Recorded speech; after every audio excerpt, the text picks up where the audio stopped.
Hi hello welcome back to our channel. ఈరోజు బ్రహ్మముడి సీరియల్లో ఏం జరిగిందో తెలుసుకుందాం. సీరియల్ తర్వాయి భాగంలోకి వెళ్ళినట్టయితే ఇక ఒక దగ్గర అంతా కలిసి రాజ్ని అంతా మౌనంగా మాట్లాడకుండా అలాగే ఉంటారు చూస్తూ.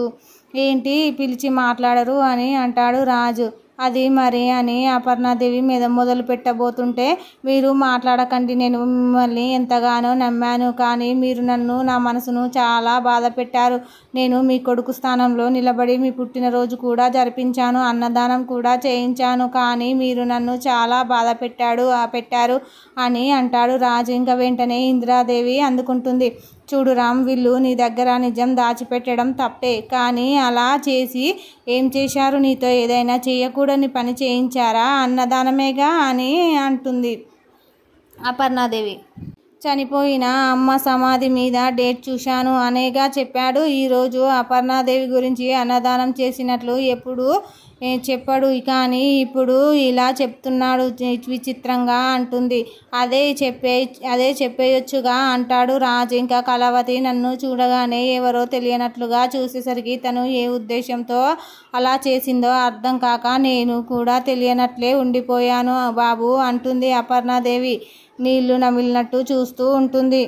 అదే ఎందుకు, అది మోసం కాదా అంటాడు రాజ్ కోపంతో. తను నీ దగ్గర నిజం దాచింది, అబద్ధం చెప్పలేదు. నిజం చెప్పకపోవడంతో తప్పు అవుతుంది, అబద్ధాన్ని నిజం చెయ్యాలి అనుకోవడం మోసం అవుతుంది. నా మనవరాలు తప్పు మాత్రమే చేసింది, మోసం చేయలేదు అంటుంది ఇందిరాదేవి. కాస్త అర్థమయ్యేలా చెప్పండి బామ్మగారు అంటాడు రాజ్.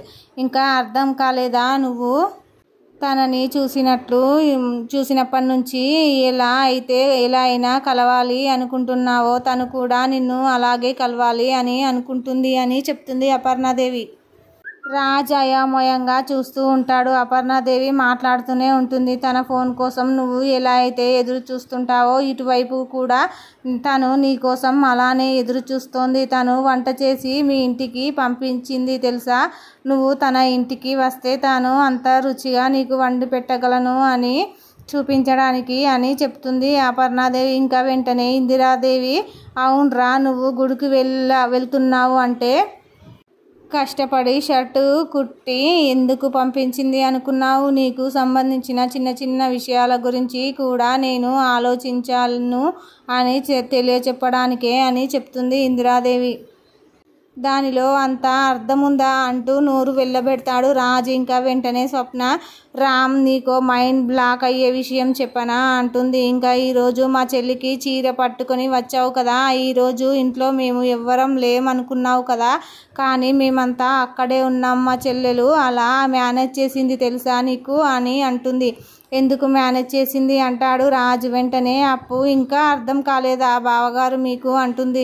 ఏం అర్థం కావాలి అంటాడు రాజు. కళావతి నిన్ను ప్రేమిస్తుందని అర్థం చేసుకోవాలి అంటుంది అపర్ణాదేవి. ఇక రాజు ఉబ్బి తబ్బిబ్బవుతాడు. ఇంకా సంబరంతో మురిసిపోతాడు.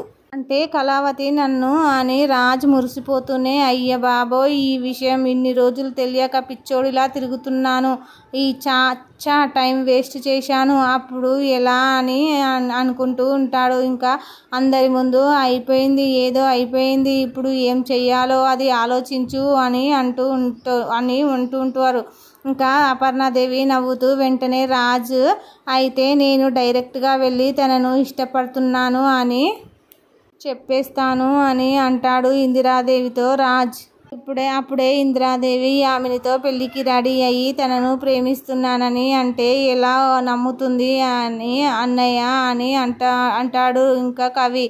వెంటనే రాజ్తో, రే మనవడా, వాడో నాకో విషయం చెప్పు, నీకు కళావతి కావాలా వద్దా అని అంటుంది ఇందిరాదేవి. కావాలి అని అంటాడు రాజ్. ఇక మరి యామిని అంటుంది అపర్ణాదేవి. యామిని పెళ్లి చేసుకోవడం నాకు ఇష్టం లేదు అంటాడు రాజ్. మరి ఆ మాట ఆ యామినికి చెప్పేయచ్చుగా అంటుంది అప్పు. అంటే ముందు కళావతి గారిని అడుగుదామని అని చెప్తాడు. ఇక విషయం చెప్పు, నీకు కళావతి కావాలా వద్దా అంటుంది ఇందిరాదేవి. కావాలి అంటాడు రాజు. ఇంకా మరి యామిని అంటుంది. అపర్ణాదేవి యామినిని పెళ్లి చేసుకోవడం నాకు ఇష్టం లేదు అంటాడు రాజు. మరి ఆ మాట యామినికి చెప్పలేదా అంటుంది అప్పు. అంటే ముందు కళావతి గారి మనసులో ఏముందో తెలుసుకోవాలని ఆగాను అంటాడు రాజు ఇంకా సిగ్గుపడిపోతూ.